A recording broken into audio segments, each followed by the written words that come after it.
Hey friends, this is the miniature I sculpted last year, the Goblin Clubber. It's my pride and joy, so I wanted to submit it to any painting competitions I would participate in. Earlier this year I decided it would be my entry for the Squidmar Open and the Critter Challenge. It already got gold in MPO Online as part of a unit, but this time I wanted the focus to be on it. I like how I painted it, but there's nothing really exceptional about it, so I figured I would do a painted backdrop to elevate it. I've always wanted to paint Mordheim, but it seemed like a big challenge, so I put it off. When Dave Perryman announced the Critter Challenge theme for this year and mentioned the clock tower as an example, I knew it was time to try it. The big challenges for this project were that I had only painted landscapes digitally and never urban scenes. Additionally, Mordheim, after the comet, is supposed to be either in darkness or overcast and foggy. While I'm aware of the basics of how light works in those conditions, I'm really only comfortable painting sunlit scenes. To reduce the complexity, I decided to digitally paint the backdrop and then print it. I used Krita, which is a wonderful and free open source painting program, and this 16-year-old entry-level tablet that still works fine. I would paint a somewhat clear sky.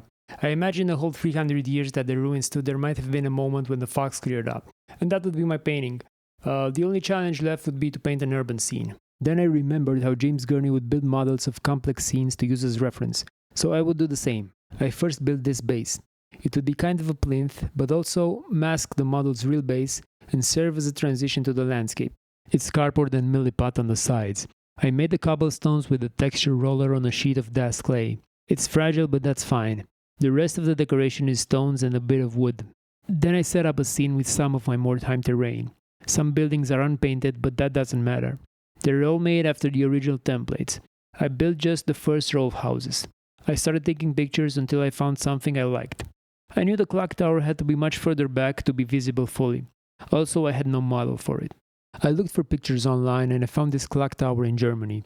Then I got to painting. I started blocking out the lights and darks over the photograph to get a head start. I had to break the tower also, since almost no buildings were spared by the comet. Later, I decided to break through the tower to the other side. At the end, I'm also painting over the model. Obviously, that part is not for the printed backdrop, just for posting online.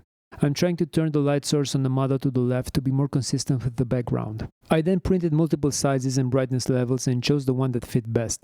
Being a noob with the camera, I kinda messed up the final photograph, not being able to properly focus at the distance I wanted. Still, I got silver in the standard level at Squidmar Open and commended in the Critter Challenge. That's it. Thanks so much for checking it out, and don't forget to like, comment and subscribe if you want to see more from me. Bye.